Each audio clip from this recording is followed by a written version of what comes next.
Hello, my name is Smoke. I'm going to be running Jak II Any%. It's the sequel to the game Mr. Blue was just running.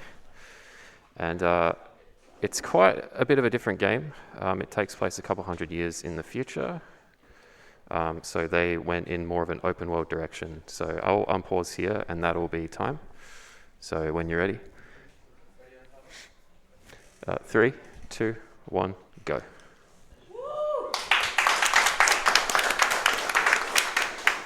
So I'm not really going to talk about on-foot movement here. We literally only use it for one level, which is this one. If you want to know more about on-foot movement, watch Jak I. Because we substitute all this on-foot movement for vehicle movement, because this game is more in a futuristic setting. In particular, the jet board, which we'll be getting in the next 5 minutes or so.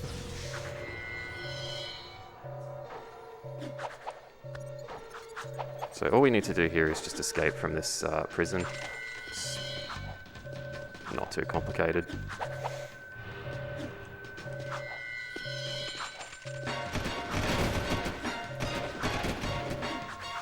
But the route for Jak II is actually quite interesting. One of the reasons we're able to beat it in under an hour is because we have a sequence break, essentially from the very moment we get into free roam, called Mars Tomb Skip.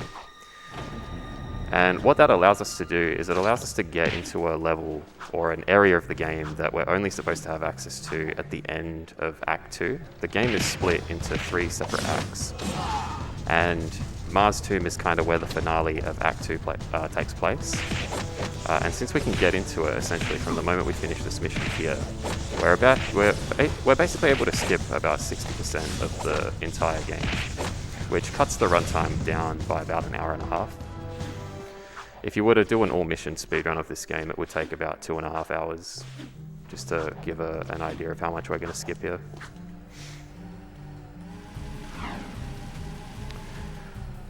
So our first objective is we're just going to take a zoomer here. These are actually the fastest form of transportation, and they allow us to actually get out of bounds in certain areas, and we're going to take advantage of that and bypass a couple of barriers that prevent us from accessing certain parts of the city.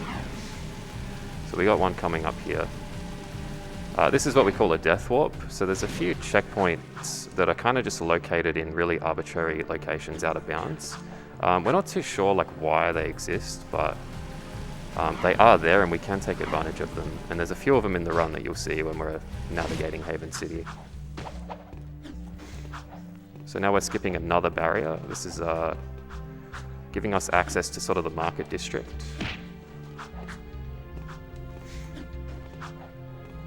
And I need another zoomer for Mars Tomb Skip, so this is kind of RNG based, I guess.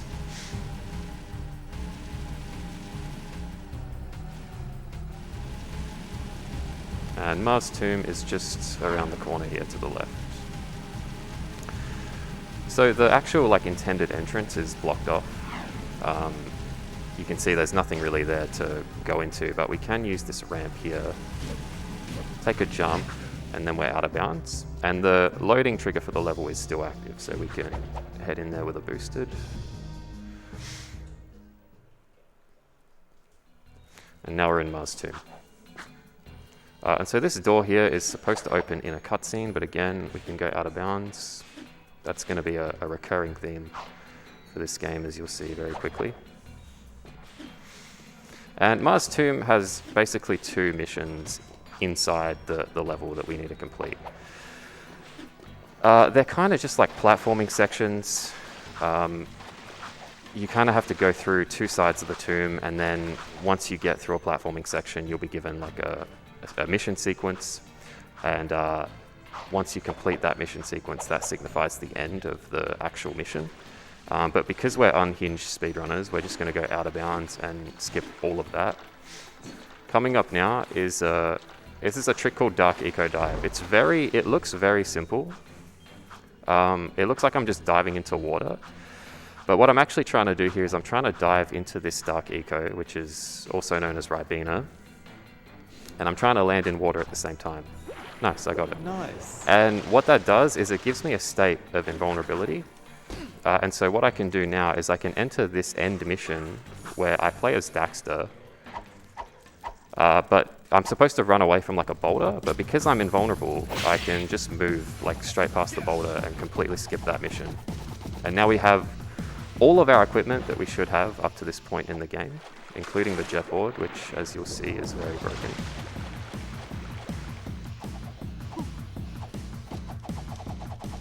So Smoker has to focus really hard because there's a certain amount of hovers that he has to do, or button presses, and he made it into the tube, skipping everything. Nice job. So the reason I have to hover into that little like shaft area is because I still need to complete that mission that I bypassed, and by hovering into the end point of the mission, I can still get the completion. And so now I'm going to do another out of bounds hover, which is going to skip the second level of Mars Tomb all the way to the end room here. And I need audio here, so I'm just going to be quiet real quick.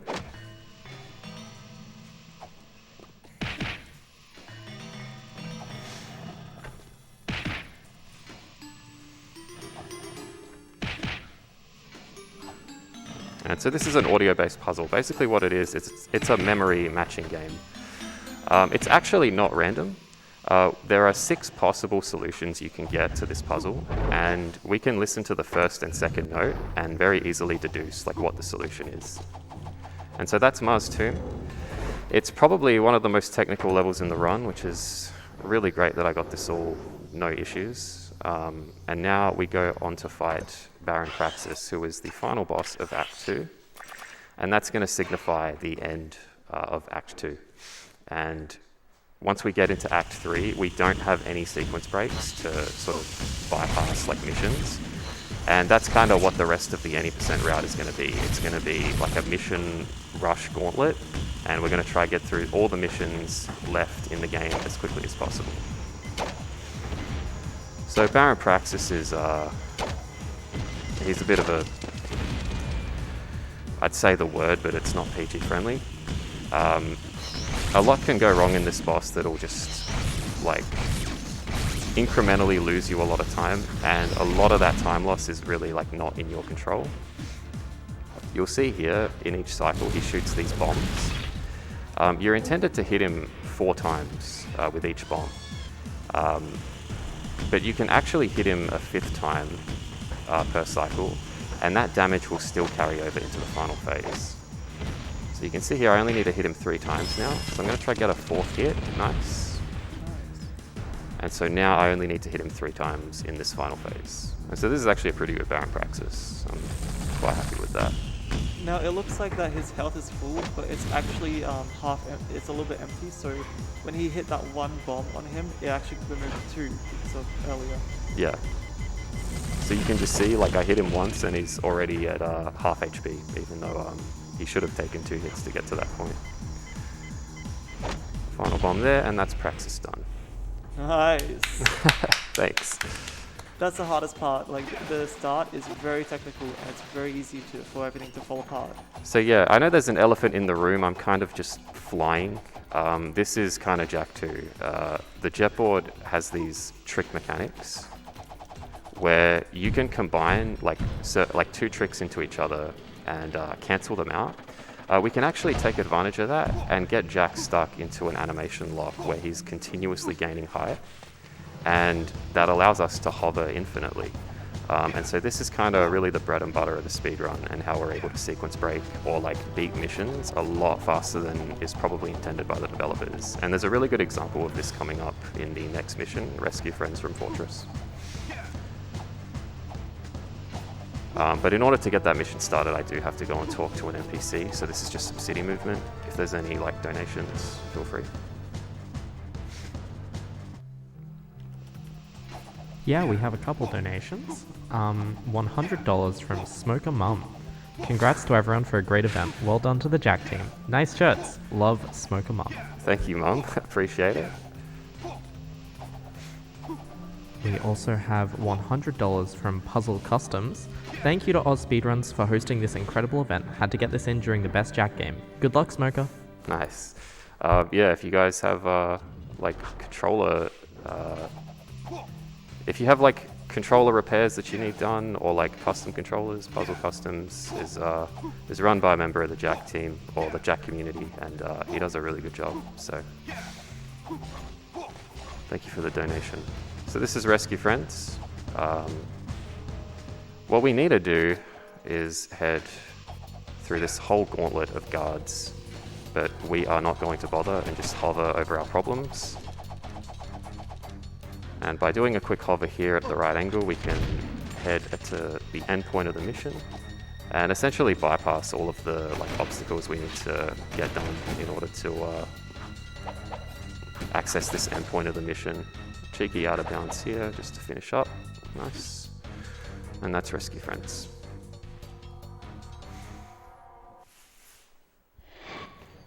So this is probably a lot of people's least favorite mission. We need to head to the sewer now. And we need to escort like 3 dudes through the sewer. And this is a really painful mission in like both casual and speedrunning contexts, because in the speedrun, you're bottlenecked by the speed of the guys you're escorting. And in a casual playthrough, a lot of the ambushes that we need to defend our guys from are like really, really tricky.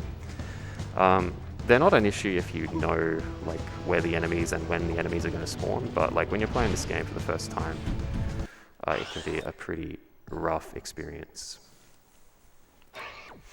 So I'll restart warp into the mission here. We're in the elevator, so that's going to start the mission, and that just skips having to wait until the elevator reaches the floor. Quiet, here comes Pretty Boy.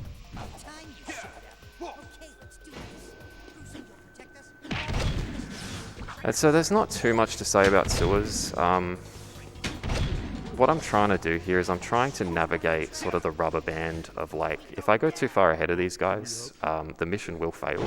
But if I like just walk with them the whole time, I'm also gonna just be doing the mission a little bit slowly. So I'm trying to like navigate that middle point between where the mission fails and ends, versus where it will become slow to like hang around and escort the guys.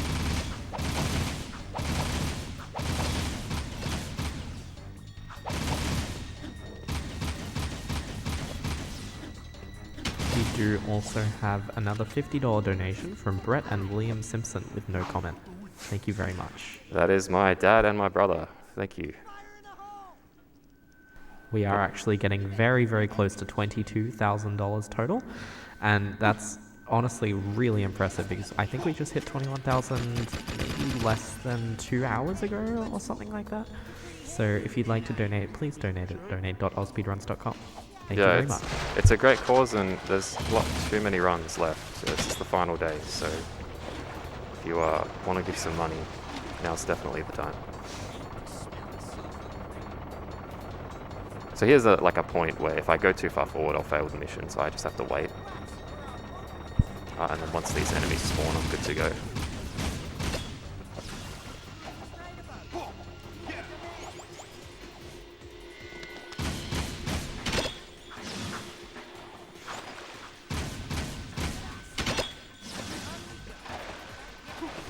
And so this is a good opportunity to actually kind of like just show what the hover's doing. So here's like an example of an up trick. You can see I get a bit of height there. And if I combine that with a side trick, which is that, I can get him stuck in that like animation of getting height. And that's kind of what's going on there with the hover.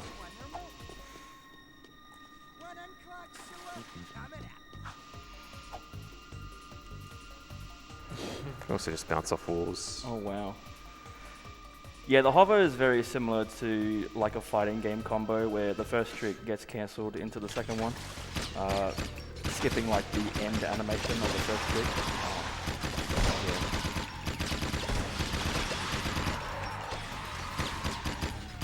I should take the opportunity to introduce my couch here actually. So you know Blue, far right, he just did Jak 1, but to my right, that's actually Wotan. He's going to be doing a Jak 3 hero mode run after this. If you want to stick around for the whole trilogy, please do. Hero mode's a lot of fun. This is the final ambush here. I'm trying to conserve as much yellow ammo as possible, and the blue gun is also just really good for the metalheads. It has like a stun lock effect. Nice, that's actually really good. And so again, more boring escort shenanigans, but this is the end of the mission here. I'm sure not going back that way.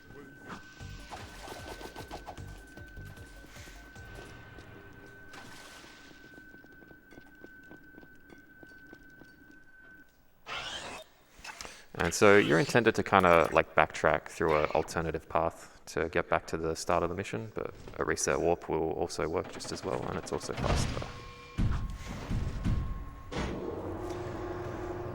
And now our next mission is we need to defend the hideout that we're sort of taking refuge in from bombots, and these are kind of these little robots that walk around the city, and they are all on like a global cycle. And the way we kind of optimize this mission is by trying to route in like the kills very quickly, and then make sure that we're finishing the mission in a position where we're closer to the next like objective. So there's going to be 2 here, sort of in the red district of the city that we were just in, and then we're going to go all the way back to the final bombot, which is going to give us the end of the mission, and then we'll be closer to the stadium after that kill. And that's kind of a lot of Jak II, is we're trying to sort of route these missions to get them done, and like get them done in a way that minimizes travel time between like different objectives and missions throughout the city. So here's our first bombot. You'll see me spin and shoot here. That actually gets a very quick kill, and the reason why that is such a fast like kill technique is because what's doing damage there isn't actually the gun, it's actually the spinning kick. There's a hidden sort of mechanic in this game where the gun shots will cancel the like damage animation and reset it of the spinning kick.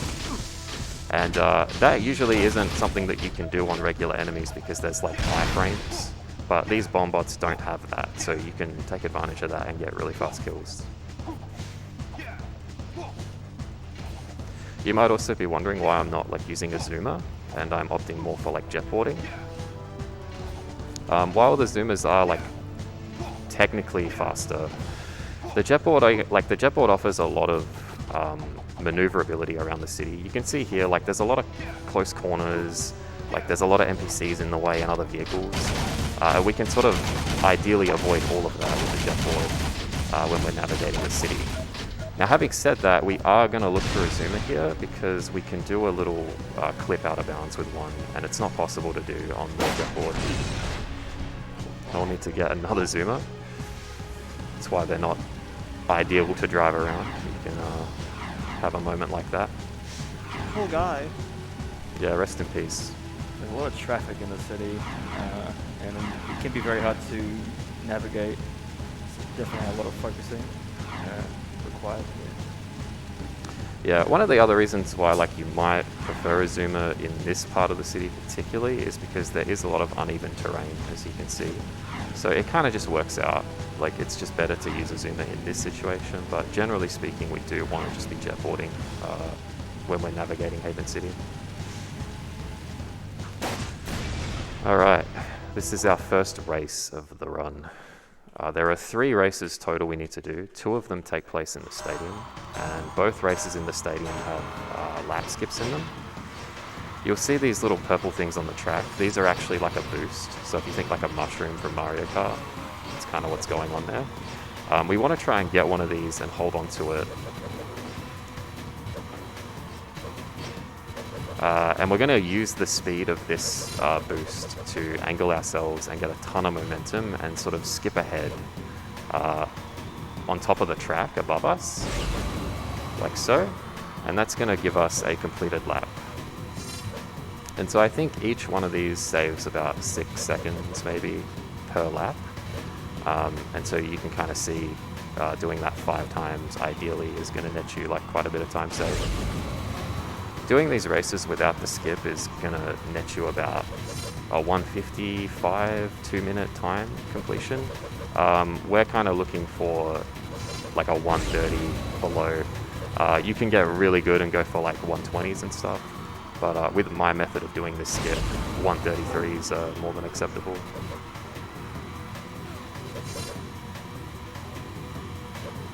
Another part of this race which is really stressful is the AI can sort of screw you around. I'm trying to take shortcuts there, but the AI are like getting in the way, so I'm just playing it safe.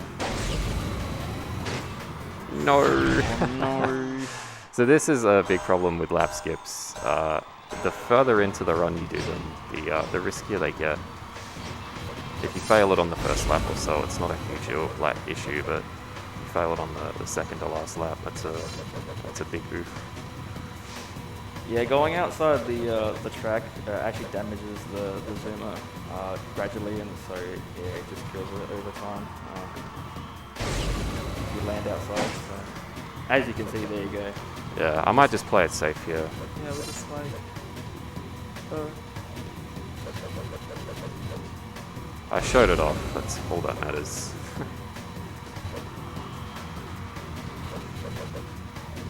Actually, this was a tactical decision to show you what the race looks like without the lap skip. It was all planned. Nice loop-de-loops here. Yeah. It's like a pretzel, but then like someone tried unwinding it down there. Like what happened? The day was too long.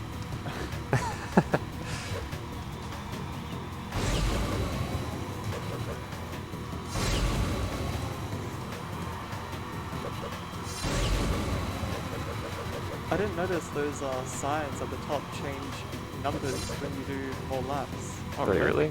Yeah, like the number changes. Wait, what? Yeah, like at the end. Where? I gotta see this. Oh, up there. Oh, wow. Yeah, I know. I saw that the other day. I was like, what? Oh wow, God. It's the hidden lore. I was 5. Oh my God, no way.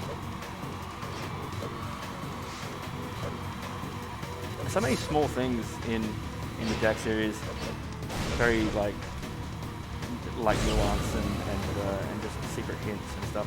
Like there's apparently like a functioning clock in Jak II that's actually in the hip hog, which is really weird. We found that I think a month ago. Yeah, it's like it would like sync with the time of day in game and then like change effects, but like it was located in like a place where like no one would ever look to see like a clock there. It was really funny. So we're heading to get the Peacemaker. This is the 4th and final weapon that you unlock in the game. It is required, you do need to get it. Even if you could like skip it like optionally, we would still probably opt to get this in the run because the Peacemaker on its own is kind of a like boring weapon. It's not like super OP or anything, but we have an exploit for it which is going to make killing one of the endgame bosses coming up really, really fast. That's another example of like reset warps and like checkpoints in this game being very weird. A runner called ZBM was just like using debug, and he saw like if he just flew the camera like a little bit higher, he would actually get the checkpoint for this area, which makes no sense. Like the checkpoint is ordinarily like very far away. So what we do there like is we use the zoomer to kind of get height and then pause the game and reset, and we've loaded a checkpoint.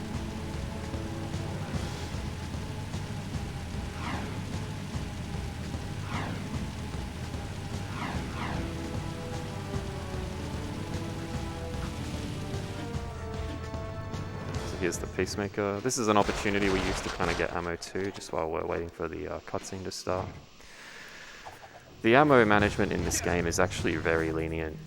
We have a mission sort of coming up in the midway part of the run that's like very convenient for ammo farming, and we wouldn't need to farm ammo if it wasn't for the final boss and crew, which is the end game boss I was referring to, that we need the Peacemaker for. But besides that, we're pretty much good to go. This is our second race. This is the city race with Errol. A lot of people probably have bad memories of this one when they were playing the game for the first time. If you miss a ring and touch another ring, you'll fail the mission. If you try and deviate too far away from the intended route, you'll also fail the mission. And one of the reasons why this mission sucks is because the civilians can jump in your way and bounce you around and kill your momentum and stuff. We're actually going to try and do a tiny optimization. We call this ringless. What we're going to do here is we're going to wrap around Mars 2. You can see the ring on the right, that's the intended route, and you do a little loop-de-loop and come back here. But by just sort of deviating slightly, we can trick the game into thinking we did make that loop-de-loop, and now we are taking a route that no longer requires the rings. This is risky though, because if I touch a ring, then the mission is going to fail.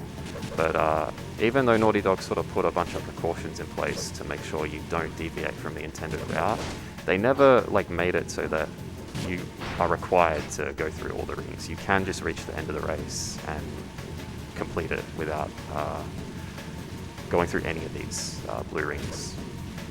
So I'm just trying to keep my angles nice and safe here. And again, just making sure I'm not running into any pedestrians.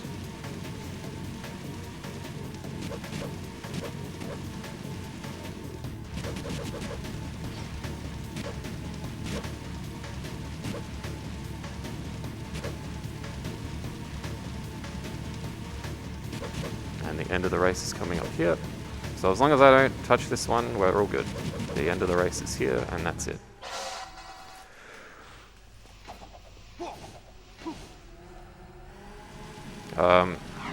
Another example of why zoomers and jetboarding is kind of a circumstantial decision is this part right here. If you look at the minimap on the bottom right, you'll see that the icon for the mission I'm trying to go to isn't appearing yet.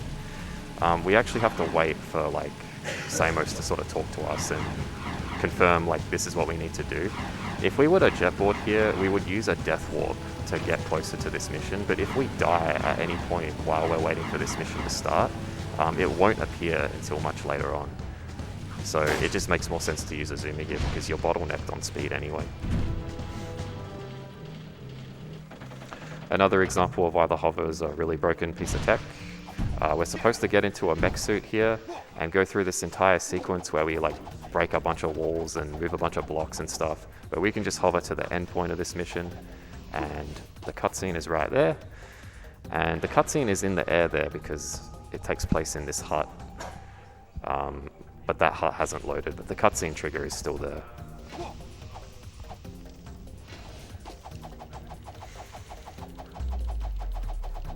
So I can hover over the airlock that we just walked through. The reason I'm doing that is because it obviously bypasses the animation of having to wait for that door to load, but it also gives us an empty city here with no pedestrians or civilians.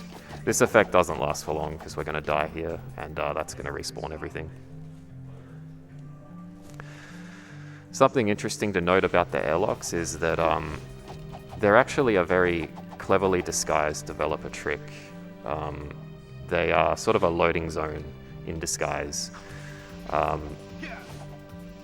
You get into the airlock and the door closes behind you and the door's closed in front of you and you can't see what's happening outside. And what's going on there is the levels are deloading and loading in while that door is opening.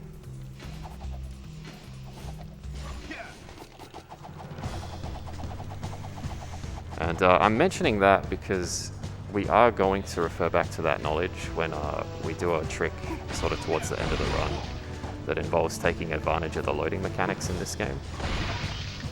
Oh no, are you No serious? That can happen. Safety save? No, I can level select. It's all Okay, good. Jak II is notorious for crashing. It's just unfortunate, but it's all good. We can get back to that point pretty quickly. Is that a rare spot? No, actually. Oh, I think really? if you hit a guard at a certain point, you can set that crash off. What? But you had to get one in for the marathon. It's all good. You win, Jak II. Got time for some quick donations in the meantime? Absolutely. We have $50 from Dino183.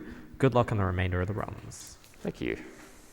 we have $5 from Tombstone Memorization Enjoyer. To my dearest friend, Smoker22GG, King of Quake Live, enjoyer of Fulbright and Insta of Gibbs, may this donation find you well during this most based occasion of Jak II any percentage points. Sincerely, man wearing kid named Finger Hoodie. Thank you. I don't think this is a very based moment for that donation, but I appreciate it nonetheless.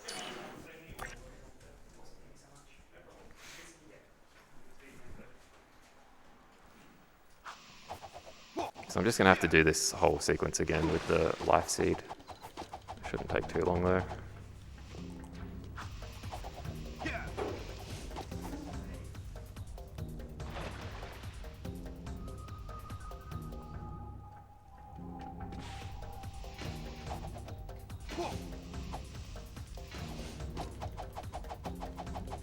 This hover is still sick. Yeah, Deadtown Hover enjoyers. You get to see it again. Shoutouts to Jak II for crashing on me. There's no split mission path here, is there? I don't think so. If there is, I'll just route it in. It's all good.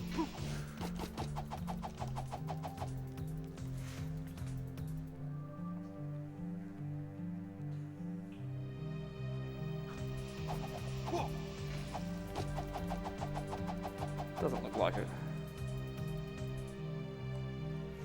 At least I get to try that Death Warp again. I actually failed that the first time, so... Silver linings. And so the reason I'm doing all this movement is because I do need to start another mission by talking to another NPC. So pray, no hard lock, please. Good. Nice. Alright. So that's Onan. She's going to tell us to go defend our man Samos.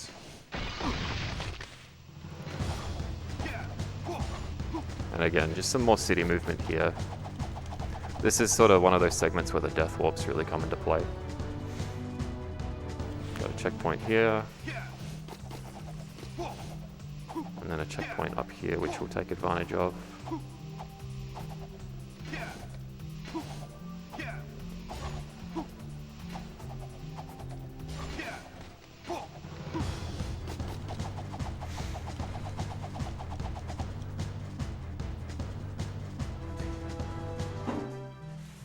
And this is going to spawn us in front of another airlock, and that's where our mission begins.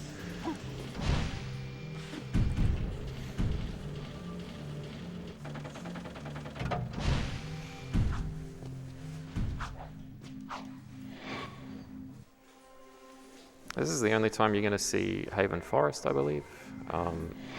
We're here to defend our man Samos from a bunch of Crimson Guard.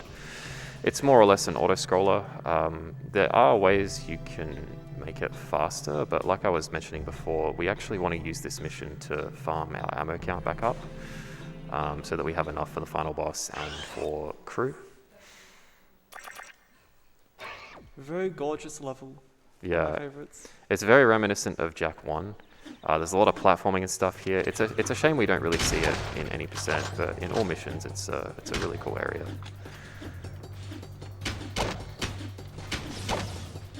So you're going to notice I'm just punching guards. It might seem like it would just be quicker to shoot.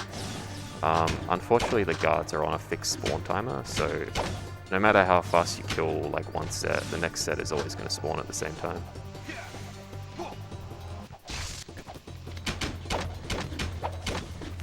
The guards that do matter are these like ones on the jetpacks here. We do want to try to kill those as quickly as possible, so I will be deviating to guns for those guys. But you can just see here, I'm just trying to farm as much ammo as I can. And specifically, I'm looking for Peacemaker, which are the yellow one, sorry, the purple ones.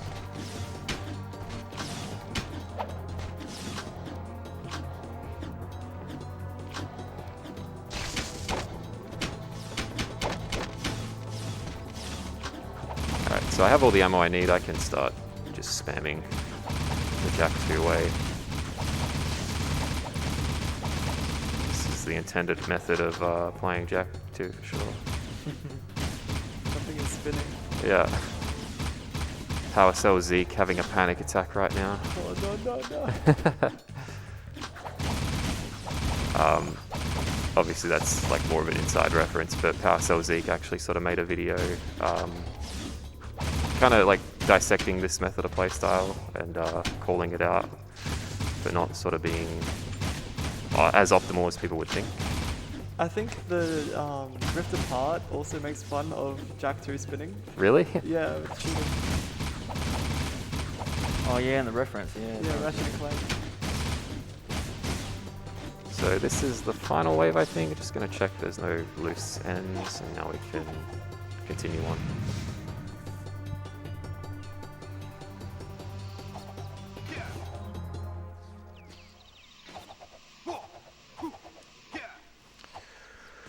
So I mentioned before about kind of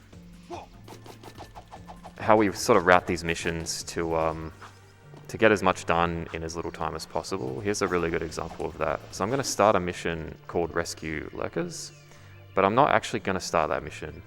I think I missed a loading trigger here. That's fine. Just the stairs. That should work. Yeah, you're gonna see Smoker moving around the game in very specific areas.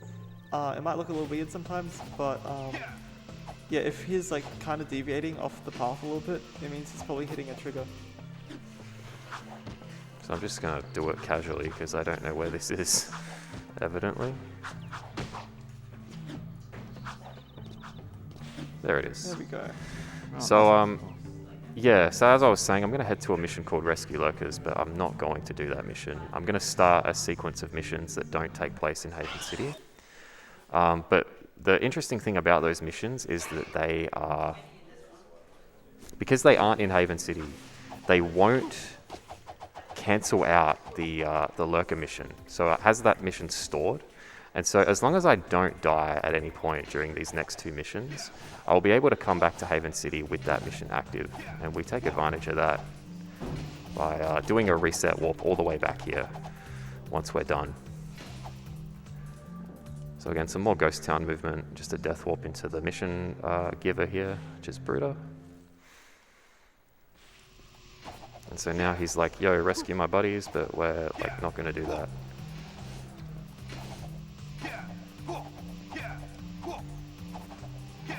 Yeah, the Lurkers become good in Jak II.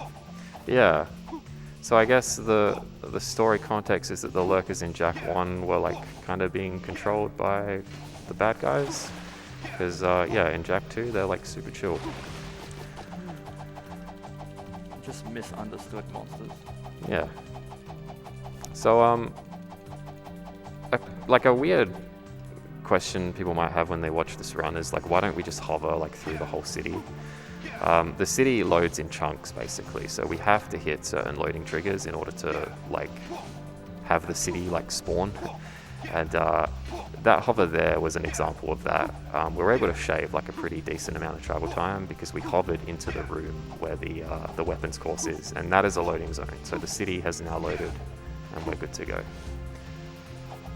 Yeah, this entire game is designed in such a way where everything loads seamlessly, which was a very impressive thing back then.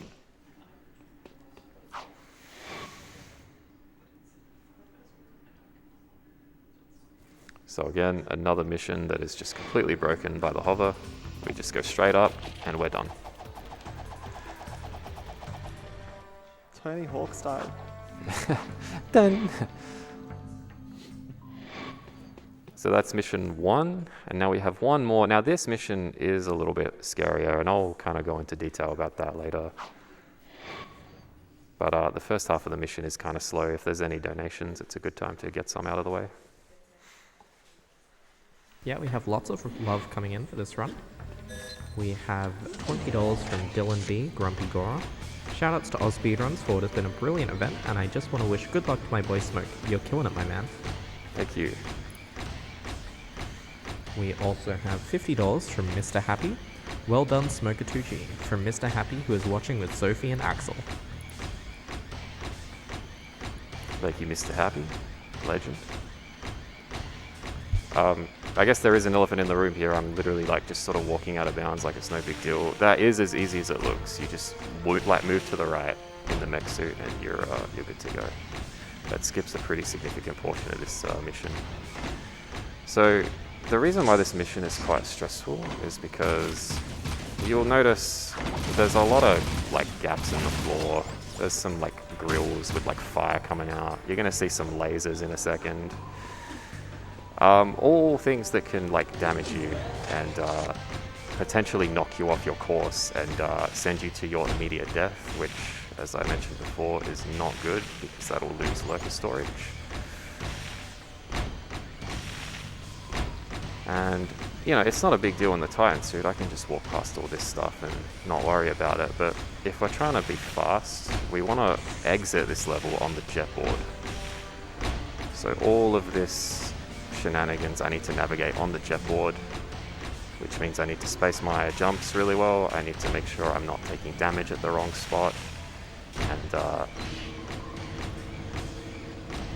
kind of just need to make sure I don't fall and die, because that is the worst case scenario. But until then, the goal here is we want to just destroy these computers in the mech suit.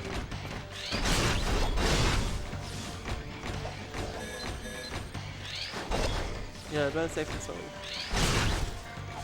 So, the goal is to destroy these computers, but the suit actually prioritizes the enemies. So, our speedrunners want to do the mission, but there's a good chance that the mech suit will get distracted and launch us away from what we're punching at. So we got two more here, and now this is where sort of the pressure's on. I've sort of built it all up. It'll be funny if I fail it. But we're on foot now, and since we're on foot, the fastest way to get out of here is jetboarding. Let's hope you don't die. Yeah.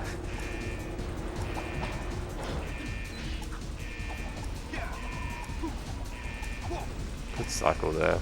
Nice.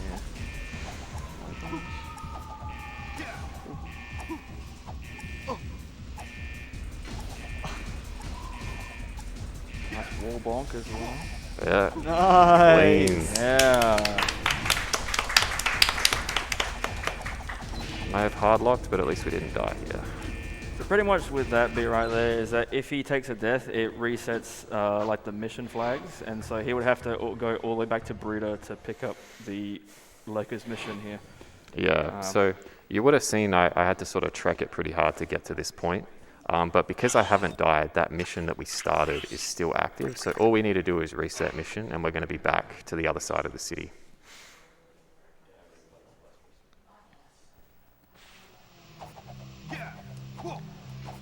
Now can we finally rescue the lurkers?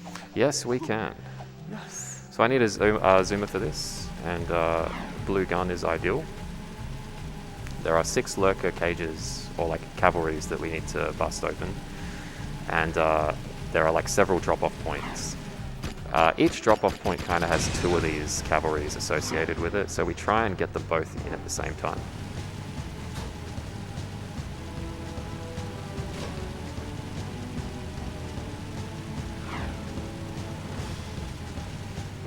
And we can shoot these guys up just to give them a bit of a speed boost. Oh, I miscounted that there. That's all good.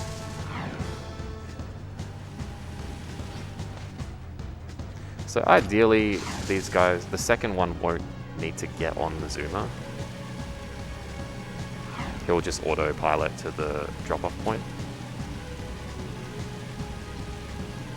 But there are shenanigans in this mission. You can kind of slow it down.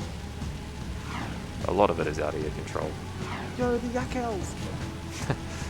Yeah, the yak owls make a quick cameo on the run here. We don't need to beat them up in this game, fortunately. Jak II is literally better. Yeah, just straight up better game. Yeah, Jak III hasn't got any previous No. cameos. Yak owl meat? Wait, what? Because they're not in the game, they died. Right. Oh. Would it taste good though?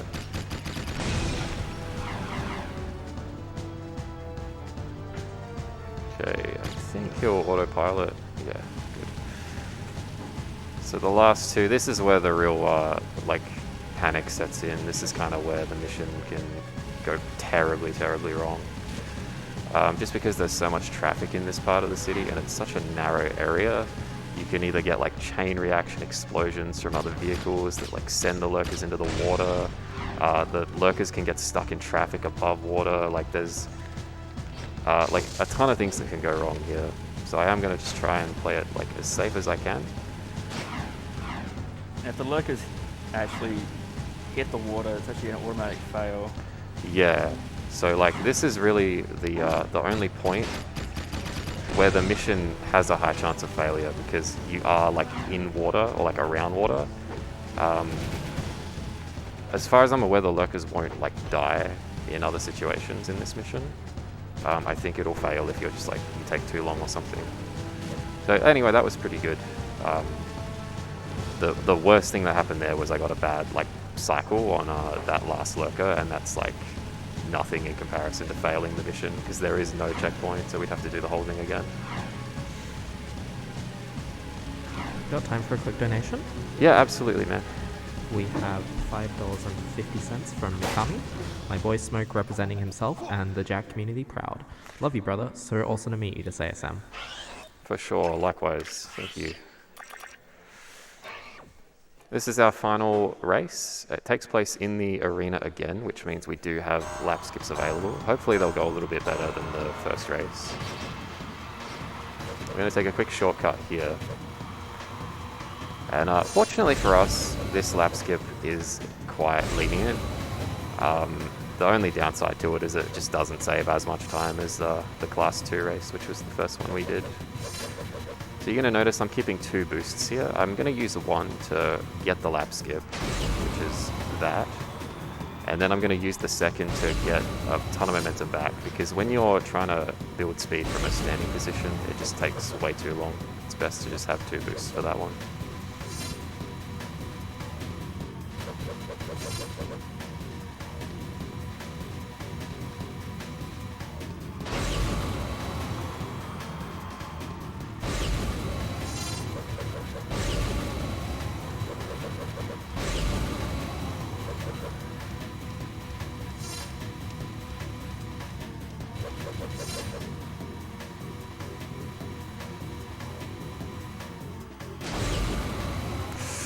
Oh, the marathon nerves. Okay.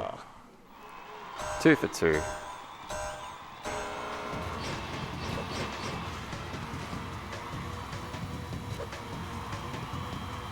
So yeah, a cool thing about these boosts is that you can have 3 maximum, but if you're doing what Smoke is doing and like line up against the wall and use the boost, you can fly up.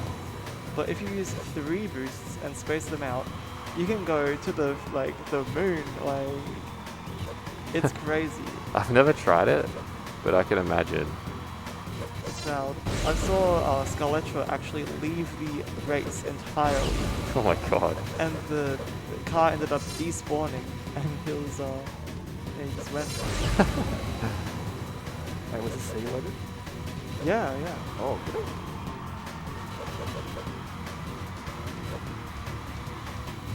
Circuit racer outside of stadium. Also, what the course is different. Are there construction workers? Like, how does this work? Yeah, different tracks every time, man. It's the future. The future is now. They have the technology. You think it'd be like, maybe they have like a bit where it's like they have a stadium here, and then like the stadium next one's under it, so it just lowers it. Yeah, switches maybe it it's around. like Yeah. like Batman's house where like the thing flips over. It's like It's like one of those parking spots. There's like those underground parking spots. I think it's in Japan, I'm not sure. Like you put a car in and then it switches it around, and then you put another one in and keeps going. wow. Alright, so I'm going to yeet myself for the final lap. The good thing about the lap skip is if you go out of the arena on this one, even if it's the final, if it's the final lap, the race will complete, so you can blow up if you want. So, yeet! Oh There my we go. gosh, that totally scared me. Anyway, so now we have to escape from a bunch of guards. There's no point to this mission at all. If you die, like, you just respawn and the guards are gone. It's just for dramatic effect. If you get unlucky with zoomers here, you can really get screwed over, because these are the most aggressive level guards you can get, so they're all like shooting. And navigating on a jet board while you're being shot at by guards is not fun. Okay, in this story, Errol just died. He just blew up into like some dark eco stuff. Yeah, and we're never going to see Errol again. Cough, cough. Yeah. What is?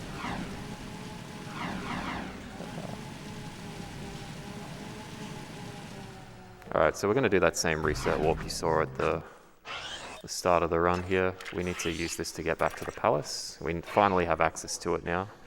That's what the point of these races are in the story, is you get like a reward to go and visit the palace. And even though it's a good reward, we're not going to really put too much use to that, because palace is another mission that you can just bust open with the hover.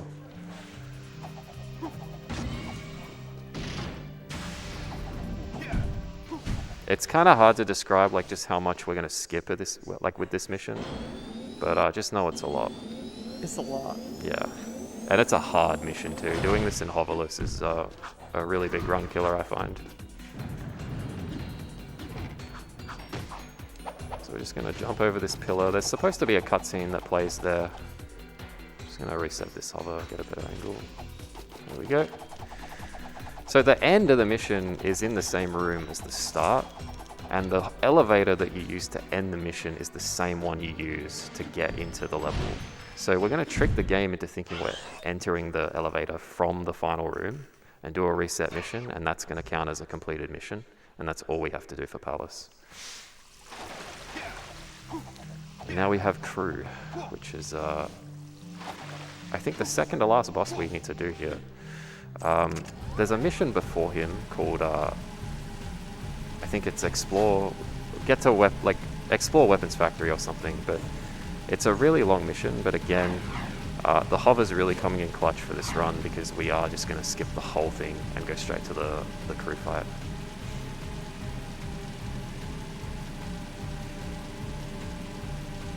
Yeah, big hover coming up.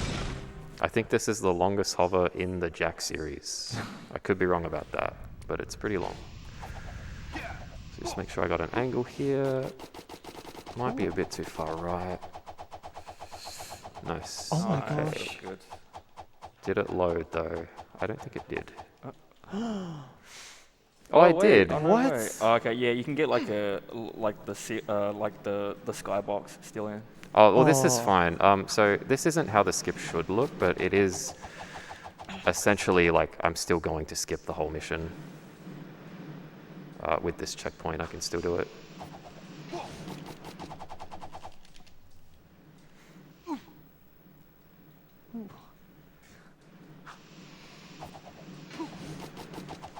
Sorry, you kind of have to wing it. It's not something you usually would do in a run.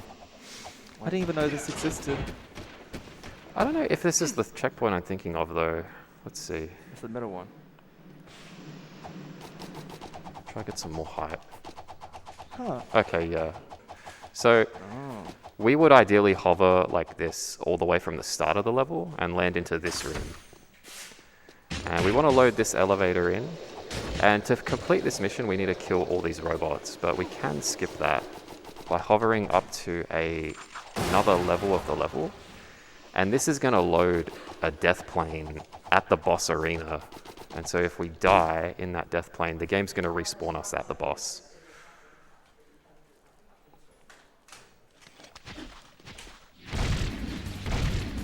Oh boy.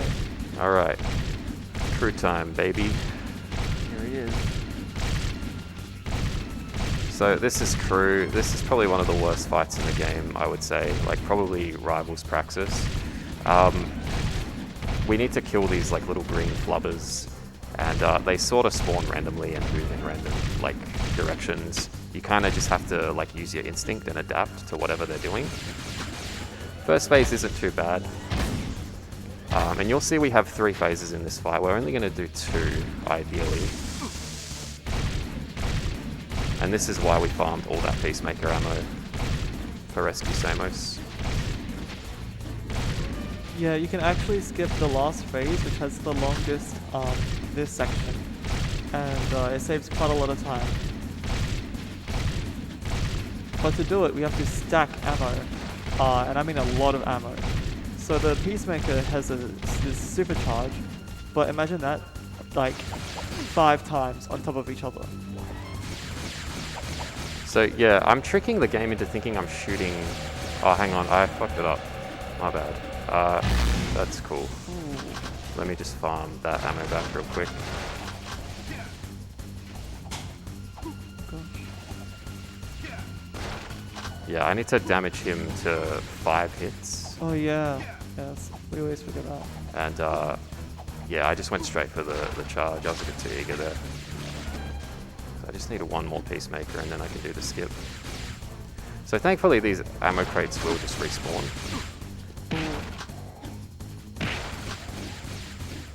Now I gotta, I gotta play clutch now. I'm 1 hit away. Give him the business. Oh man. If he gets a skip, So 1, 2, 3, 4. He needs one more, right? I'm not too sure. You could. Yeah. I agree. Cool. 1, 2, 3, 4, 5. Nice, we got it. Nice. Let's go. Alright. Very good. So that fight usually isn't supposed to be that scary, but just not focused. Oh. And speaking of not being focused, we did the classic meme of pressing to skip cutscene when there isn't a cutscene to skip. Well, I told you to use it, right? Yeah, well, I'm just doing what the game told me, man. Oh, damn. So a problem now is I'm on 1 HP still, so it's very likely I will take a death at some point. I might reset mission after the metal mash, just to be safe. If you get the metal mesh. But this is a good time for donations. It literally is just a mini game. Nothing to say here.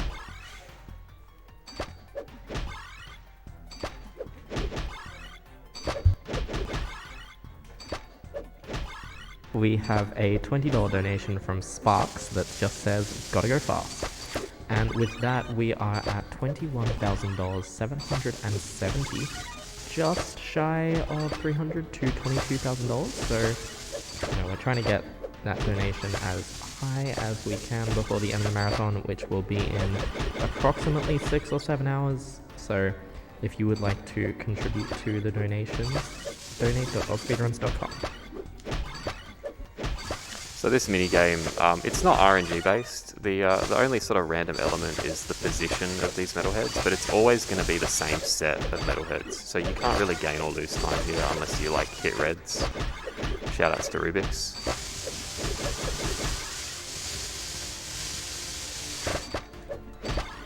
And while we're doing this, I will just sort of explain the underport skip coming up. So I mentioned before that the elevators and airlocks kind of are like a hidden, like they're a secret loading zone basically to make the world seem more seamless than it is. What we're going to do is we're going to phase our camera through an elevator, and that's going to deload Haven City and then start loading the unloaded level of Underport, which is the next mission we need to go to. And then because that level will be unloaded, we can then use that to hover all the way to the end of the mission and completely bypass having to do a mech section. So We have a $2 donation from Underport Hover #1 Australian fan. I am viewing with both eyes. Appreciate you, Underport Hover, enjoy it. So I'm just going to reset mission here because my health is quite low. I don't want to take a death. It's very likely that will happen.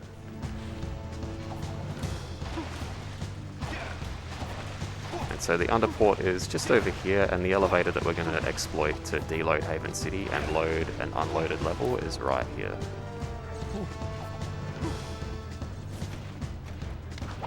So a big problem with this setup is the metalheads that are invading the city now will shoot at you if they see you. We're just going to be safe. Nice. So now we're in the unloaded underport, and the end of the level is just over here. which we can reach with another hover. Again, this is such a varied speed run. Definitely using a lot of different tech here to sequence break.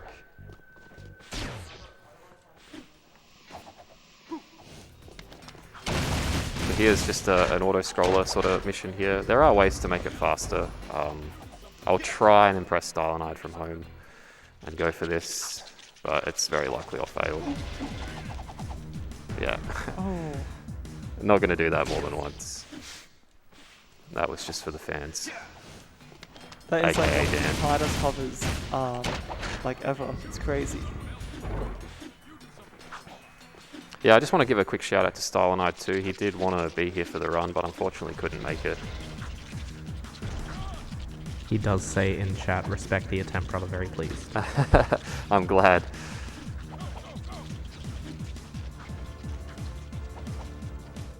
I think that's the last we see of him. So yeah, just block puzzles here to open doors. We kind of have like a solved method of doing these. If Smoker does die, then he gets sent all the way to the back, which can lose like up to like 4 or 5 minutes. Yeah. So dying at this point in Underport is definitely, like I could die at the start there trying that hover and it's not a big deal, but if I were to die here, that would be like a pretty unfortunate death. It would be fast to do uppercuts, but we avoid uppercutting because you know how in Jak 1 you would get a boost? You can get a backwards boost unintentionally, flying straight into the monster's mouth. It's quite funny. Yeah, it's actually quite a famous thing that will happen to people running this game is they'll get impatient doing the auto scroller and they'll like start uppercutting and then they'll punch like a platform in the wrong like angle and then get sent flying all the way back into the monster and die. It's very tragic when it happens to people on PB pace, despite how hilarious it is. Yeah, it's...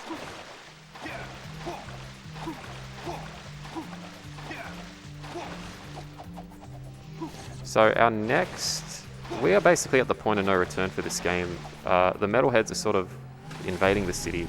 We have like 2 missions, more like 1 mission actually, that we need to do before we have access to the final boss.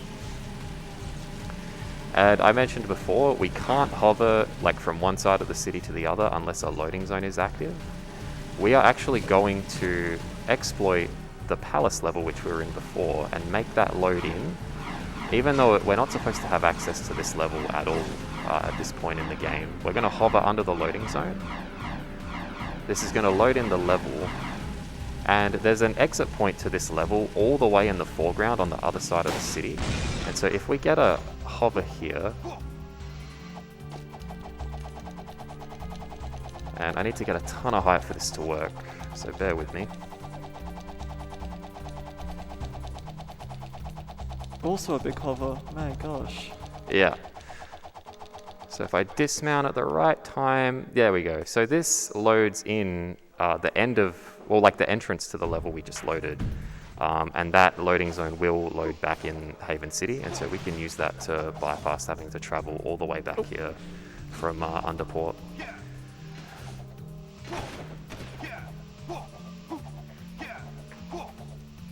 And so if there are any more donations coming in, this is a good level for like getting some red out, because there's nothing really to say here. We're just kind of killing metalheads while we defend the 2 Samoses. Yeah, we have a $50 donation from Stephen Dolly with no comment. Thank you very much, Stephen, for that generous donation.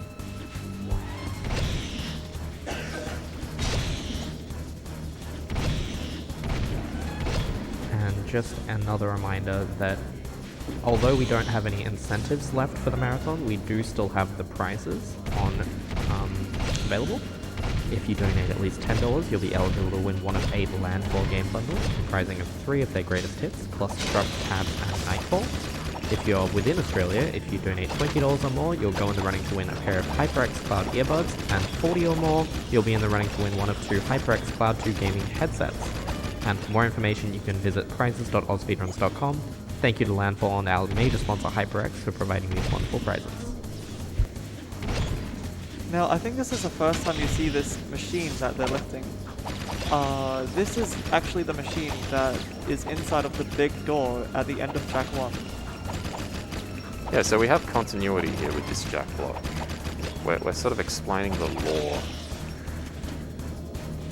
Another thing you'll notice is I'm kind of alternating between red and blue. My only sort of objective here is I don't want to use too much yellow ammo. Yellow ammo is what I'm going to be using for the final boss.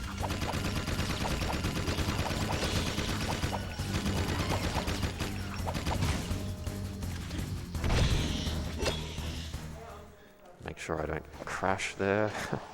If you skip that cutscene like too early, you will just crash the game. It's not fun. We've all been there. And so we used to kind of drive all the way to the construction site, which is kind of where we need to be next. But as the game's kind of become more competitive and more optimized, we've started to opt for jetboarding, which is really risky to go for, especially if you're on PB pace, because these metalheads are all random. You kind of have to, like, you can't really practice getting this right. It's all like instinct, basically. You need to react to whatever's happening at any given point. And you can see here, like, just how easy it is to get wrecked, just by being unlucky. But you're going to see all the same death warps we've been using at different points in the run. I actually missed this one, but that's no big deal. We can substitute it for a reset warp. Oh, it's camera based, is it? It is. Interesting. Oh, I recognize this movement. So here we go, death warp here again. And instead of going behind, I'm going to go forward now. And we have a pretty stressful hover coming up. I'll be pretty stoked if I can hit it. If not, it's not a big issue. I'll try to use the ramp on that overpass there to get some height, and there we go. So this is going to get me all the way to the construction site, and because we've kind of already loaded like this part of the city in, we don't have to worry about like not having a loaded city. So you are kind of like free to be a bit creative with hovers there. And so this is checkout construction. It's not even a mission. I'm pretty sure this is cut content. All you do is watch a cutscene here. And like there's a whole level here that's just empty. Yeah, it's very detailed, isn't it? Just Yeah. for a cutscene? Yeah. I think there's just orbs in there. Like that's all they could do with it. There's only 2 in there, I think. But yeah, we basically have access to the final boss now. So time will be coming up soon. Cities in shambles. One more death warp for the fans. Nice. And then we have a whole section here where we're supposed to kind of go through a gauntlet of like metalhead spawns and like big monsters, but like again, we just hover over it and we're done.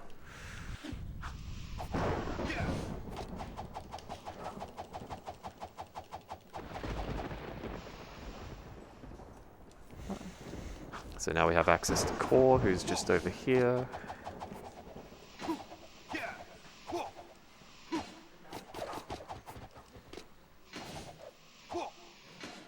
Alright, and so this fight is really simple. We're just maximizing DPS with the yellow gun. So just a lot of R1 spam. We're going to take advantage of that Peacemaker charge shot here because he does have iframes between phases. And now he's on the ground here. And so during this attack he has iframes, so we use that to pick up the ammo.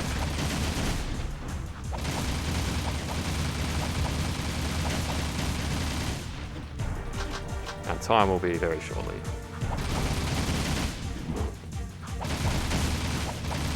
And time.